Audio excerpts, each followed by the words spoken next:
Hey, Hello, good afternoon. good. Oh yeah, well, it's afternoon for me, right? Good morning for you. It's How's it still going? morning for me. Not too bad, thanks. Yeah. Surprisingly, it's sunny today. Can Wow, you believe it? miracles. Miracles do happen. For me, for me, it's always sunny. Yeah, it's no, I can't see any clouds. There's no clouds. I see So, plenty of clouds, but there's sun coming through. I have no idea how that happened, but where there where we do go. you where? Well, I suppose actually first, could you introduce yourself so everyone can have understand where. I was going to ask you where are you now, but I'll let you just introduce yourself a Right. little bit. Well, no problem. So, yes, well, first of all, thank you very much for having me. No Uh, worries. my name is Ahmed. You may also call me Jack for those who find pronouncing Ahmed difficult. I'm originally from the Middle East, and I now live in the UK.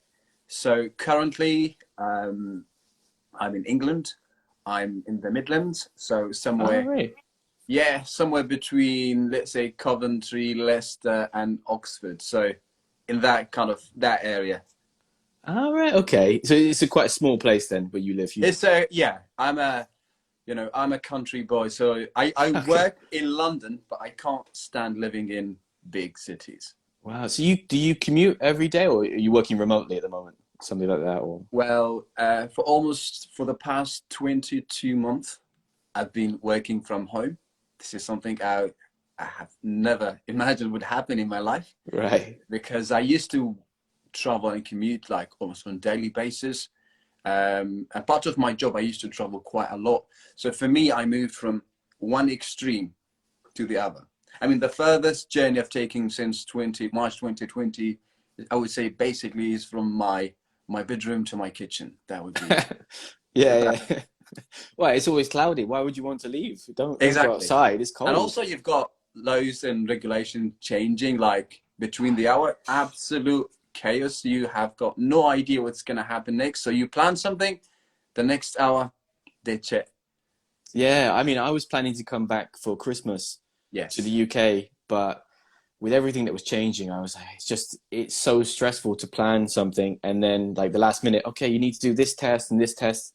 And it ended up like after doing all the calculations, I was going to spend like £800 returning to England from Spain. So I was like, I'm just going to stay here. It's not worth, two tests, the flights, because the flights were expensive over Christmas as well. So it's just like, It's a rip off, to be honest, yeah. because the requirements, I had a friend who had planned to come to the UK, but this was during the time when they said they're going to kind of make it compulsory for people to quarantine, in hotels, Uh, which means basically you're going to pay a fortune to spend maybe in a two or three hotel, two or three stars Star, hotel right? that, It's not a nice place, is it? It's like 2 or 3 stars, right? It's not like I five mean, stars.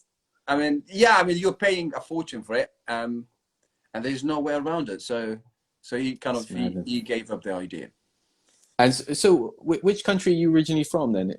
Like how? So the country where I come from is Syria. So I come from a small village in the north of Syria. So yeah, this is where I come from. Okay, cool. Just because in terms of like when you are, because you do a few videos like translating Arabic, right? Like That's you. correct. Yes. So is it like when you're translating, do you just translate for like the north of Africa, or is it like is very specific, just Syrian Arabic, or is there like a general Arabic you can translate to? So that's a great question. So for me, first of all, the my mother tongue is not Arabic. Oh, So my okay. mother tongue is Kurdish. So Arabic is my Ah, second language. Or so yeah, my second language, and English is my third. wow. So for me, yes, I think what I do most of the time, I would say 99 of the time, most of the time is I translate into standard Arabic. So this is Mm. across the board, regardless if you're watching from North Africa, if you're watching from the Gulf, if you're watching from anywhere in the world, as long as you read Arabic or you understand Arabic, that should do for you. Right. Yeah, it's interesting because I looked into learning Arabic and I was easily defeated just doing the alphabet.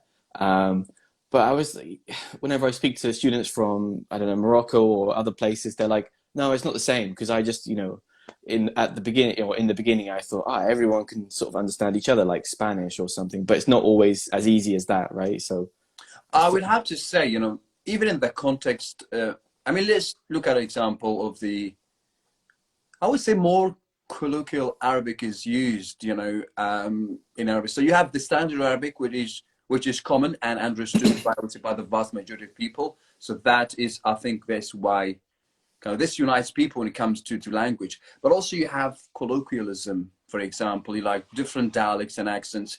I mean, this is something I've also kind of observed and noticed here in the UK. An example of this was I've had such an awful experience when I went for a conference in Belfast. right, because of the accent. Exactly. Moving from London for a couple of days to Belfast, and the minute I landed at the airport, I was, just doing like formal paperwork, and the person was asking me questions like, sorry, like, is this English? Like, what language you're speaking? I had to literally say, like, I can't understand half of what you're saying. Right, And yeah. so this is something even, I mean, to be honest, even here in England, like even on a small kind of, let's say, at a national level, at least in England, you see some differences. For example, an example of this is how people pronounce certain words. Like, I remember I had an experience of just people pronouncing the same word differently. So, for example, like the received pronunciation, let's say like the southeast of England is, you say, bad luck. At a time I was in Yorkshire, a part of Yorkshire, I think it was the south of Yorkshire, and so about look, look. I Right. was like, look, lucky and lovely and funny. I couldn't get my head around it, but it's just like the differences.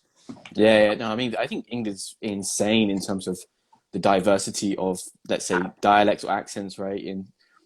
I mean, even for me, I lived in Manchester, or I studied in Manchester, and I never felt so.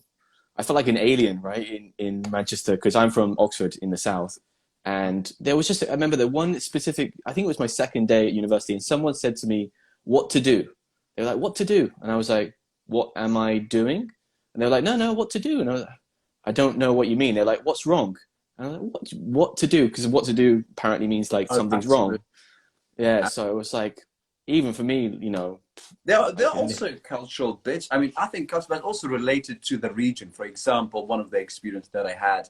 So my first, I would say, interaction, like really with English, was in the north east of England. So in an area near Sunderland, Middlesbrough wow, region. I can't go, And can't go any further.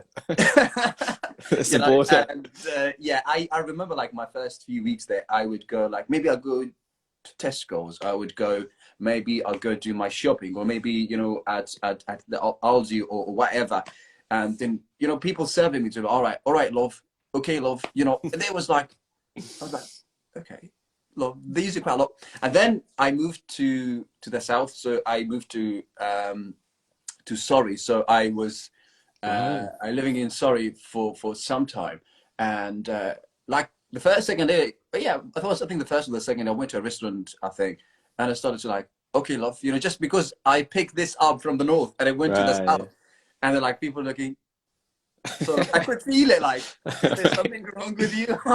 Yeah, I mean, Where like do you come In from? Oxford, we don't. It wouldn't be. I mean, I suppose mate is very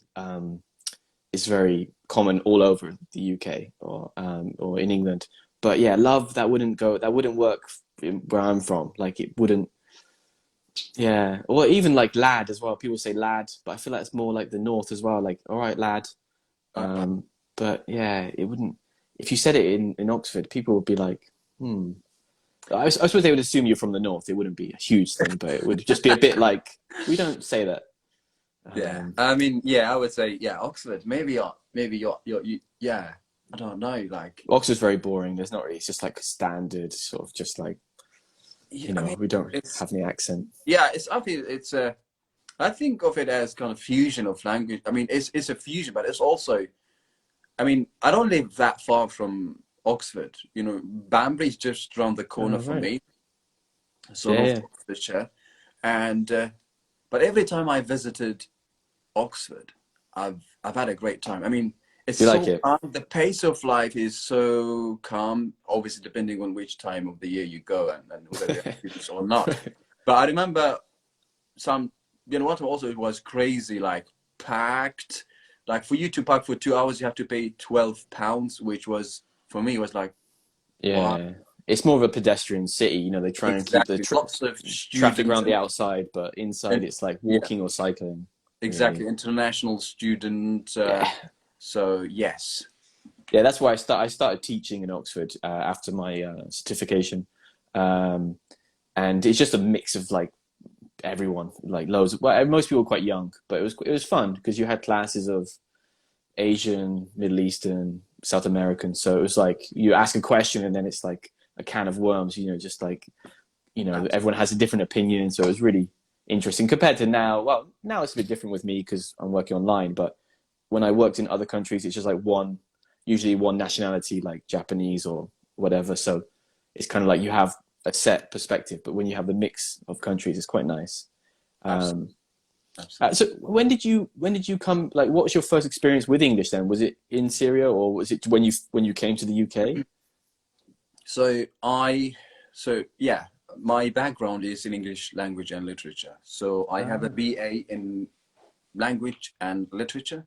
nice. So yeah, I studied 4 years, mostly focusing on the English literature. So I started with Chaucer, um, English, Nice. medieval English, and then moved all the way like to the Renaissance English, prose, and the Victorian era, all the way to the modern kind of modern 20th British. century. Or, So yeah, it's yeah, it was a mixture of prose. are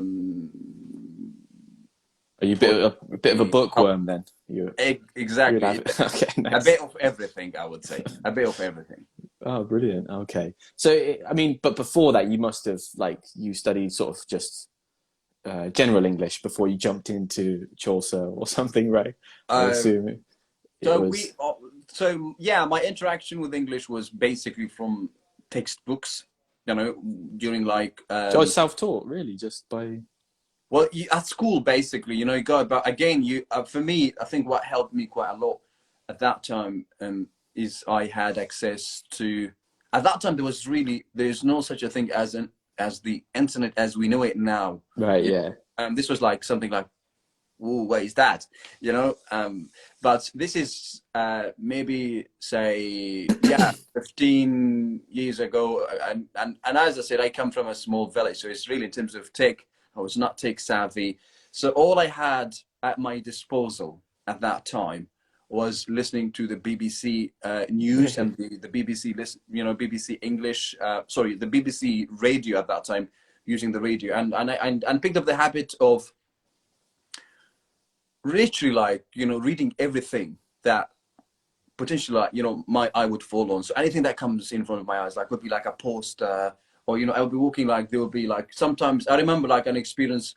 I was I was walking, and like I came across a few leaflets, a few like empty bottles, on a pile of garbage, basically. I realized Okay. some words of English written on it. I have to pick it up, just read like where this comes from, and just trying to build up my own vocabulary. I think the thing that really helped me quite a lot was having the Oxford Pocket Dictionary. It was a Really? small, Wow. pocket dictionary. I mean, it did not include, most of the word, but it was like some of the words that you would need to get by. Yeah. It was not quite small for me, and I used to have it with me all the time. Just I put it in my pocket, and we go. And if I'm walking, or if I'm sitting, if I have time, I would just open it and I read it. So you try to look up one word, and that word would lead you to a different word, and that word would lead you to a different word. Then you end up spending hours, hours, and hours looking for one word that you've learned like 200 words. You go down a rabbit hole of sort of vocabulary. Exactly, and never ending. Yes. Do you feel that nowadays then people are like really lucky with the resources they have compared to, like you say, you just had a dictionary, right? So nowadays you've got a plethora of resources, right? How do you, So I you think have, it? yeah, I think that's an excellent question. For me, I have mixed feelings about this. On the one hand, I think we are quite lucky because nowadays the world, everything's at almost is like one click and you have access to, I would say, millions and millions of materials, be it books, audiobooks, you know, exercises, podcasts, videos, songs, translations. You are in a very, very, very lucky place. I mean, I wish I had access to all of this, you know, when I was a bit younger. I think that would have definitely made a difference. But Mm, on the other hand, I think it's sort of affecting really our concentration and focus because you've got so much, you're exposed to so many yeah. things that sometimes you cannot focus, that you get lost. I mean, the other day I was reading an article. I can't remember the name of the article or where I read it, but kind of the key kind of takeaway from that article was that humans nowadays, because of social media, they're unable to focus. Like we've got the fish kind of focus, basically. You Right. focus for 2, 3 seconds and you're gone. You're bored, or, you know, our mind is now, because of these short videos, social medias, we are unable, like even me personally, Yeah. let's say Same. a few years ago, I compare myself to myself now when it comes to reading. I used to read like, you know, I used to be a bookworm. Like I used to eat books, basically. Nowadays it's become a bit of a challenge because you've got, obviously because of work and you've got other stuff happening, Yeah. so I don't have that time, but also because of lack of focus, really, like concentration, because you get distracted. One of the things that I it's sort of to be kind of, you know, kind of becoming a bit of a challenge is like the number of notifications, for example, I get on my mobile phone. Like I've got hundreds of Right. notifications every day, and every time you get one, you get distracted. So that Sure. is a massive challenge. So as I said, it's a mixed bag, but overall, I would say this is, well, this is, you know, these are very interesting times to be alive because, you know, Yeah. for you to do anything, to do business, to learn, to teach, to do anything, you know. I mean, look, like now you're in Spain, I assume, right? Yeah. I'm in Spain. I didn't tell you. I'm in England, and we're having this conversation. You know, Right. the opportunities, and you know the possibilities and the potential that technology gives you is phenomenal. I think yeah, it is like I think I come from the same side in terms of it's great that people have all these opportunities and resources, but at the same time maybe there is too much, and I feel like there isn't the same, like when I think about how I learn languages, like I mean not everyone has to be really interested in a language. Possibly you learn sometimes just because you have to, maybe for work or whatever, but I don't see the same hunger in people sometimes as some students. Like I go and I search for things, like I'm like looking for new words in Spanish or Japanese, whereas like when it's everything's when there's so much information that people just assume that they just things will come to them, Perfect. but you have to kind of be a bit more active and just go grab, language, go find a partner or something. But I think I the internet can make people lazy in that way. Like, I because you had the book, right? So you were just finding stuff, like you were hungry to learn. Whereas, I completely agree. I think we are on the same page when it comes to that, because I think nowadays, I think some of us might also kind of get that, okay, whatever, ask right? Google. I don't care. Yeah, Ask Google. You just Google it. That's it, you know. yeah, And it just became a bit of a challenge because now it's sort of like, you know, people are being, some of us have been kind of spoon fed, literally. You know, it's just spoon fed, you know. And this, I think, this sort of, I would say perhaps at some to some extent kills creativity, curiosity, you know. And I think for me, one of the things that helped me quite a lot during my language learning, and I'm still learning, and I think I will ever be a learner. I everyone, will or always, everyone's always learning, right? exactly. Everyone. I think is is be is to have passion, for example. I think that's key. You being passionate about it is really key. And I think, you know, that's part of the challenge because of the exposure, because of the infinite number of everything that we're doing. We're doing, like, we're multitasking with different things at the same time, and giving bits here and there and there and there, and then you end up doing nothing perfectly. So how do you like? It's really interesting because so have you ever gone through those dips where you're like, you know, you've had a few months where you're not really interested in learning English? Like, have you ever gone through any sort of, have you ever had any lack of motivation? So I've been learning English, I would say, for over 10 years now. I I can't think of a day that I said I'm tired or, you know, I'm No? bored, I don't want to do this, because as I said, I developed a very, very, very special relationship with the language. Language became kind of an escape for me because for political reasons, you know, I was unable to express myself, my identity, my mother tongue was banned. So Mm, that language came as an alternative, as a way for me to explain myself. And I have to say, you know, for me, language became my best friend. So, you know, it's became part of my identity. And I'm always hungry. I'm always eager. I'm always keen to learn. I mean, you might have some experiences where, I mean, so a few years ago, I did my master's at the University of London. So I think 2 weeks into the course, I started to suspect my abilities in English because I was like, you know, I was presented an academic text. Well, the first page took me 1 week to right. deconstruct.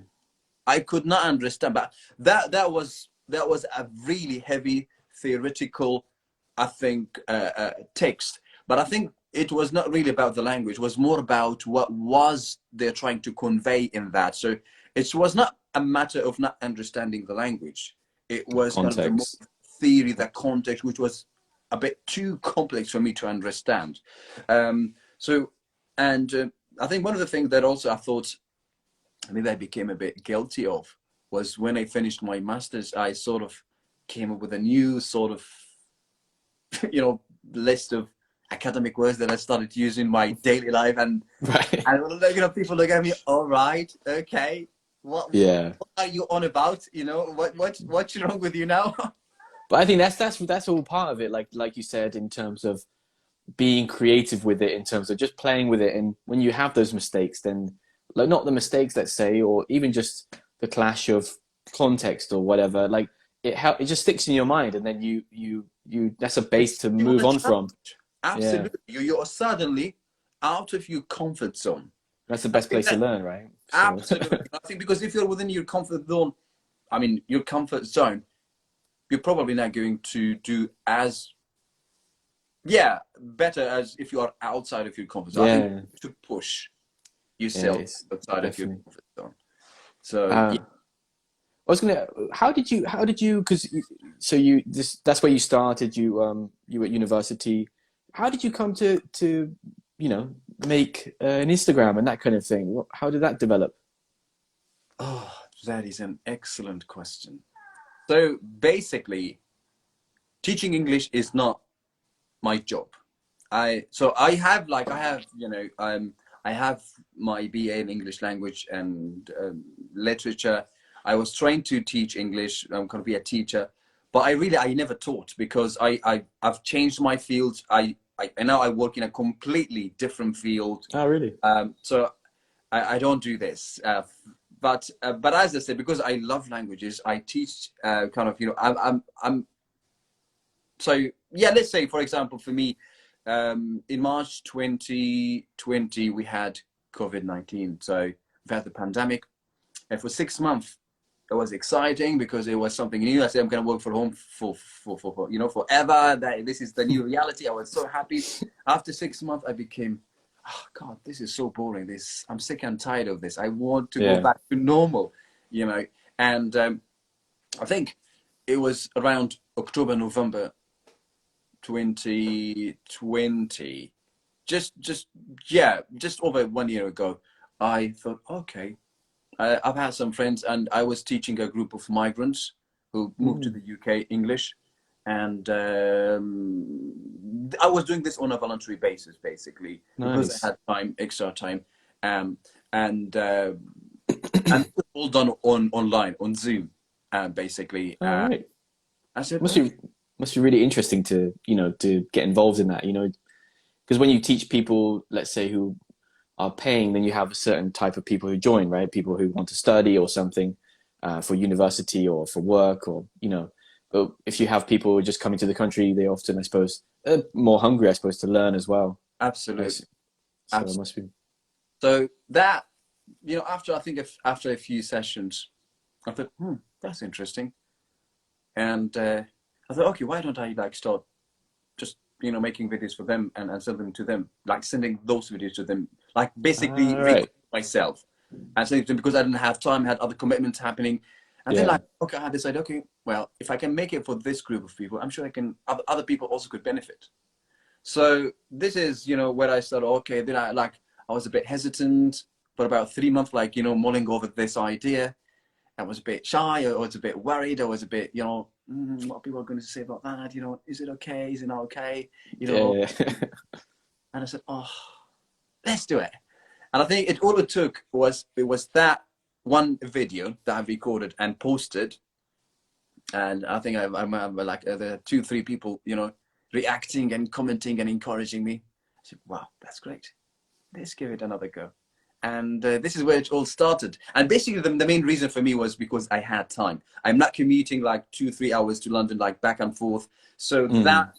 extra time, so before I start my work or after I finish my work, this is where I would be recording a few of these videos, and I'd be working on them, editing them, and I'll be posting them. And I have to say, So just about a year ago, I've started, I mean, actively on Instagram about 7 months ago. And I think the reaction, the reaction has been quite positive, I have to say. brilliant. What do you prefer as well? Because I saw you on YouTube as well. Do you have a preference? Like, do you prefer to make videos for YouTube because they're longer, or you don't? You like the shorter, snappier version on Instagram, or you don't really have any preference? My preference, I mean, that's a great question, but also it depends on the audience, really, because you need to cater for a variety of tastes.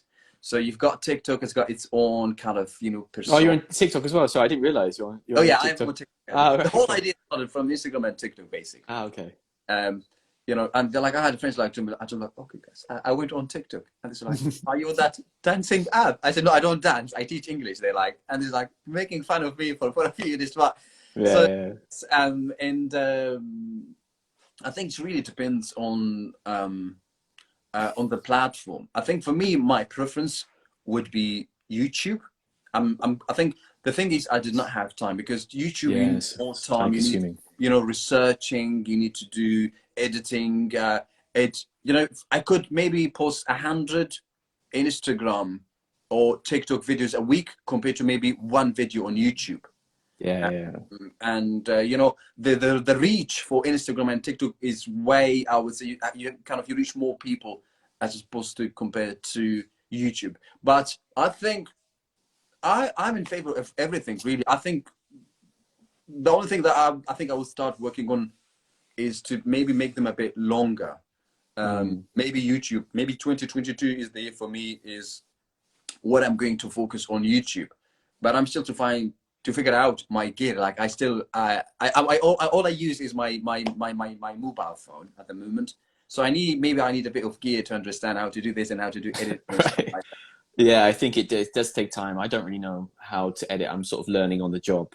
So I prefer, I don't know, I prefer YouTube because it's just quite fun to make. But you like say they do take me sometimes 2 weeks to complete. When you're juggling work as well and everything. So it's I prefer YouTube. I like the ones I think you did a couple of like travel ones on YouTube. I saw the kind of like walking around London or something. That's Oh yeah, why I assumed you were in London because you were kind of. It's quite fun to do those kind of videos, especially like say for people maybe who've never been to London, for example, and you just yeah, sort of show them the everyday things, and it's absolutely. quite cool. Yeah, I think that's. I mean, I get asked quite a lot. Some people ask me like, "Why don't you go out and it's like normal life, like how you go shopping or do this or that?" And I think, oh, that's a great idea. Like in a normal situation, and I don't want to scare you guys. Like, but particularly during like COVID, at the height, Yeah. I was driving one of the motorways, and I was the only person on the motorway at that time. I was like am I living on my own planet now? people, It was people probably think there's no cars in England or something. really too scary. There was a point during the pandemic you could not find a single human being in the streets. Yeah. Wow. I mean, I was, I was, I haven't been back to the UK since the pandemic. I was in Peru at the time when the pandemic started. So that was like really crazy because the police I think, are a bit stricter, let's say, in Peru. So they had like a curfew of 10 a.m. until 4 p.m. So you're allowed to be, you're allowed to be outside from 10 a.m. to 4 p.m. And then outside of that, you were not allowed to leave your house. So it was like you had like this window to buy to go shopping, and that was it. So it was really bizarre. So that's kind of why I started making videos, because there was just like nothing else to do. Absolutely. But yeah. So going back to about your experience learning languages, like I did a bit of research about Arabic again, and apparently that they don't have the verb to be, for example. Like is that true? Like there's not a translation for to be? Like I am something, you wouldn't say like I am. So it must be quite hard to start learning English if you don't have, because be is quite common. It could be like the actual word like to be is there, but it's not used the way it's used in English. Like if you use like I am, like the way we use it in English, it would be very, very weird. It would be Oh, really? very formal. So, like let's say I am a teacher, in English, or let's say in Arabic, if you're trying to translate, it's like I teacher. So you would, you would drop the am. So, or you could say, so in Arabic, it's أنا أكون أستاذ أو أنا أكون معلم. If you try to translate a word for word, that would be, a bit weird. So it is. So when you started learning, for example, did you just start off in that way? Like that was the best way to just translate it like that to begin with, and then you added, or you when you got more proficient, you sort of changed that, obviously. But did you start off just like keeping it quiet, just expressing how you, like just trying to communicate to begin with, or did you try to focus on the grammar? I think what I did at the beginning, and that was part of the challenge, was, so I used to think in my mother tongue. Oh, sorry, Kurt. Yeah, sorry. Yeah, okay, sorry. So that was a bit of a challenge. So if you're trying to learn English, and you're trying to kind of apply English rules into, in your mother tongue, that sometimes could be a bit awkward. It doesn't make sense sometimes. But I think that was okay for me to start with, because I didn't have anything at my disposal at that time, and I think that the other part of the question that brings me to some really interesting ideas about some of the challenges that people face. So I really did not focus quite a lot on the grammar, because grammar is like, it could be, so demotivating for people if you start Sure. with. If you look at the British, well, not British English, let's say English generally, like, English grammar. I mean, there's so many exceptions when it comes, for example, to the tenses, that could get people so lost, and it could be a bit complicated. So I think one piece of advice that I would have for people is grammar is important, grammar is vital, but it's not everything.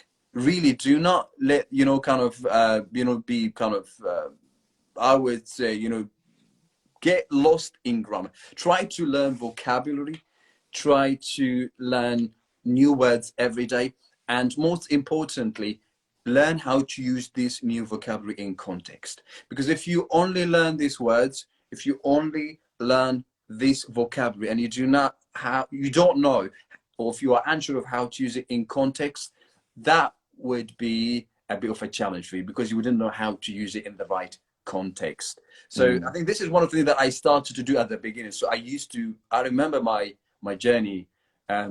I started with basically writing words. So I write the word, translation in Arabic, and I just put it aside. And then, like, after a few months, I had like a list of thousands of words that I was great. Like, I was like, even like at some point, like, friends of mine, they used to call me like, you are a walking dictionary. Like, you're more like just a dictionary. But after some time, I realized I had the challenge of not knowing really on, I was unsure as to how to apply this word in context. So that's Mm. why I started kind of focusing more on how to put things in context, like how to use this word in the right context. And that's why I started encouraging people, look, it's great to learn new words and vocabulary, but it's really important for you to learn sentences and know how to apply them in the right context. And the Yeah. other thing also that I think, and this is one part of the challenge, that a lot of, unfortunately, schools and teachers, like, oh, let's say traditional teaching methods, is the focus is on grammar, and you're really kind of, I would say, not ignore, maybe, you know, excluding other fun ways for learning language. Like, speaking is such an important skill. You know, Mm. reading is an essential skill.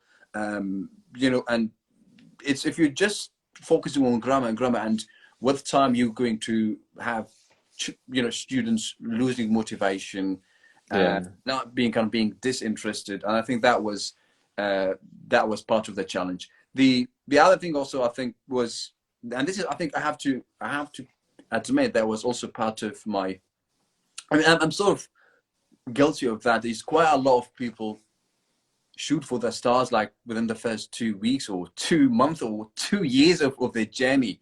You really need to have realistic expectations about what you can or cannot do. It takes Mm. time. You know, set realistic expectations. Like, the other day, I received an email from one of, you know, one of my followers, and said, I would like to learn English in 1 month. Is that possible? Right. Right. I said, wow.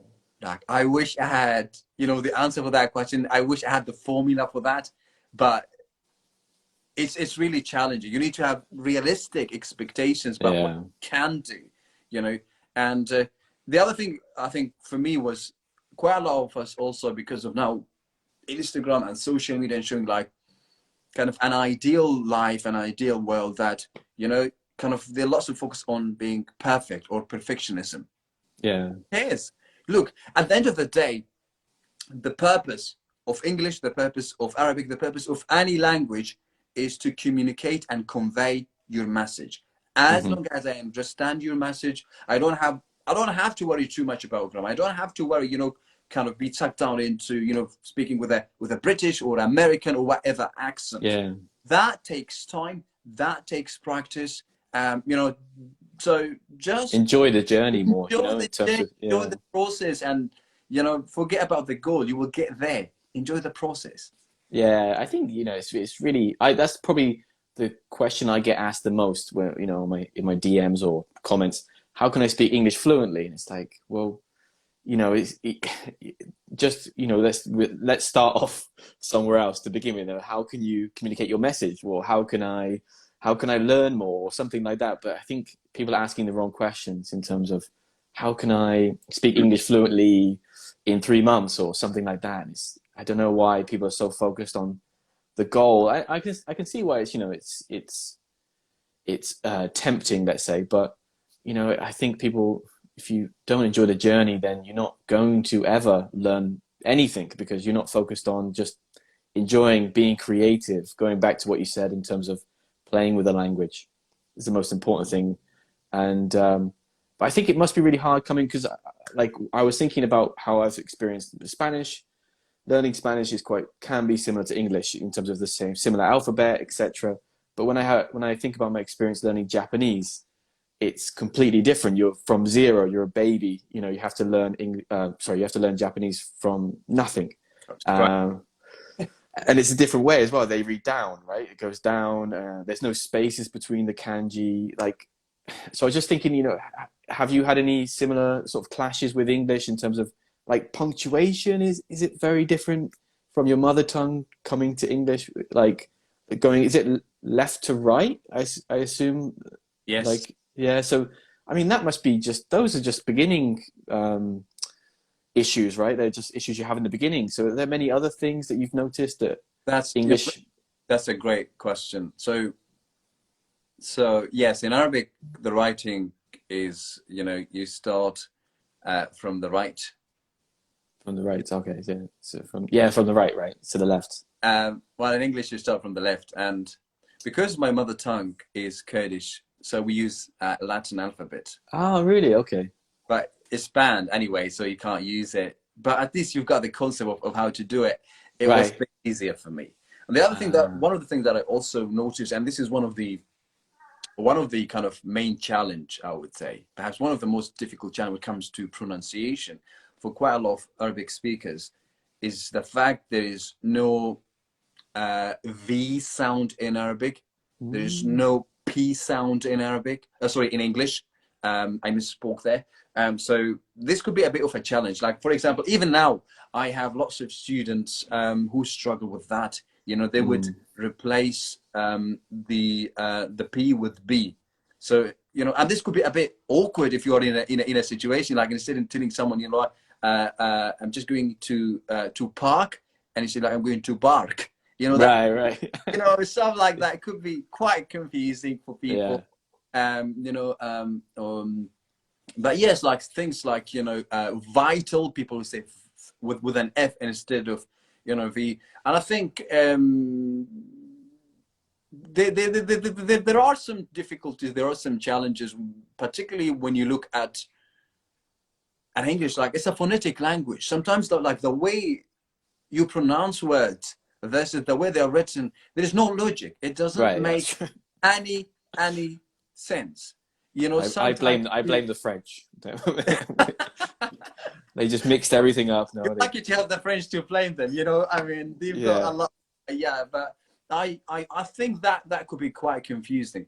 And um, like, when you say, for example, like the GHT sometimes, or GH, how to pronounce it. Sometimes, like light and eight and fight. But sometimes you tell people like, GH, when they come alone, like, it could be like fair, like love or tough or Mm, rough.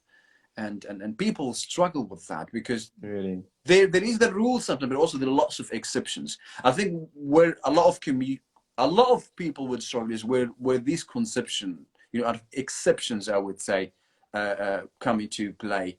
I mean, I was teaching one of the students, and she's like, go. So let's say play, played, played. And he's like, okay, I'll apply this throughout. I said, no, you cannot apply this throughout. And it's like, I saw, sword, sword, and I said, no, you go, went, gun. And like, he went crazy. I was like, what? I said, yeah, this is an exception. And I think this is where, it can be a bit of a challenge for people when you talk about exceptions and the fact Yeah. that in Arabic, it's different. So you pronounce most of what we pronounce, whatever is written there. It's But in English, phonetic. Yeah. exactly. In English, it's a different, and this could be a bit of a challenge. Uh, interesting. Yeah, so I got a couple of words as well. I don't know.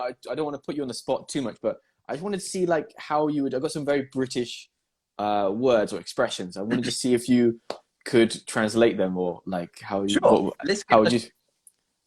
For example, I start off. I think that you've done this one before. For example, bloke, right? Is there like an equivalent you would say in Yeah, Kurdish or Arab bloke? yeah. Like in Arabic, like he's a nice bloke. He's a really supportive bloke. Like, he's a great bloke. Um, shab or shab or Shub, shab. يعني shub. Oh, شباب. Okay, like, oh, in Kurdish, you like khort hija. So yeah, like shab, like a and young person, a is man. that colloquial or is that like just man or is it more like because bloke is I suppose kind of slang but not like necessarily it's more So colloquial.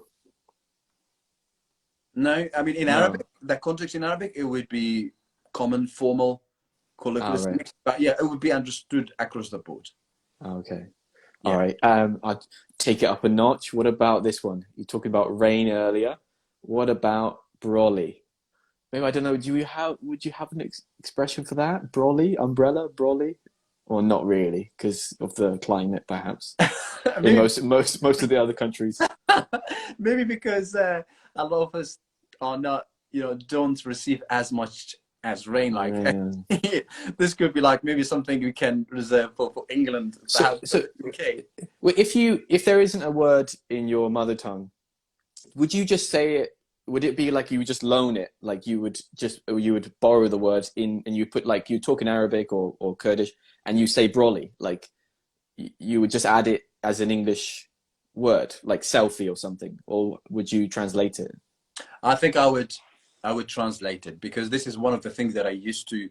I'm guilty of because I used to use quite a lot of colloquial English, assuming that people know, like particularly like yeah, there are some regional words that they are kind of quite specific to some parts of Yeah, the UK, like words and expressions. So I would make it clear, like maybe I'll say that word and also say the equivalent at the same time, just to make it easier for that person to understand. I mean, yeah. I mean, for example, I would say, I have my duck, for example. Like I was living in Derbyshire for some time. Um, Hello, my duck, or something like, what's a duck or duck, something like that. Um, I think they were using the word duck or something when greeting someone or saying hello. really. And if I can't remember how it's pronounced now. What's up, my hello, duck or duck, something like that. It comes All from, I right, think, duck. yeah. I'm trying to think if I've heard that. So, Um, oh, why is that? And there's some certain words that are quite really kind of specific to some certain parts of that's a true. region. And even if you use in the same country, in maybe somewhere else, people are like, hey, what is that? Is that English? I just got one more there. I've got one more. Let's see. I was going to go for this one. To go pear shaped. So when something goes pear shaped, I suppose hopefully it's not too. I don't think that's too regional. I was going to try and save it. No, I can't do it. Um, would you have an expression to when something goes pear shaped? Something goes wrong, Mm, or not yeah, really? but look, if you say that, if you say that in Arabic, I'm just trying to think. Um, Yeah, I don't want to put you on the spot. I yeah, just thought it'd be in quite interesting colloquial, to see. just say, خربتها أو نزعتها أو, like, even in Kurdish you could say like خراكر, like it's, yeah, Something it's goes wrong. yeah, yeah, Oh, okay. it's interesting, yeah. I mean, because now if you just I'm just trying to think like how would you. Sure, I mean, it must be quite hard because they are colloquial ones, but I thought I'd go for very English or British ones, just to to see quite interesting. Yeah, All right, brilliant. Well, thank you so much. I mean, I'll let you get off. It's been almost an hour, so I appreciate you joining me today. It's been really, really interesting, and have a nice day. I don't know if you thank want to add you so much. anything or. Yeah, it's been a pleasure speaking with you. Thank you very much for having me. Have a great Sunday, and all the best. Thank you very much. Yeah, you too. All right, take care. I'm just gonna Bye bye. Bye bye. drop. Bye bye. All right, cool. All right, that was amazing. Just to let everyone know, I'll save the live so you can watch it as many times as you like. And so watch the live, leave a comment. And yeah, I hope you enjoyed. I will see you very soon. All the best, guys. Have a good Sunday.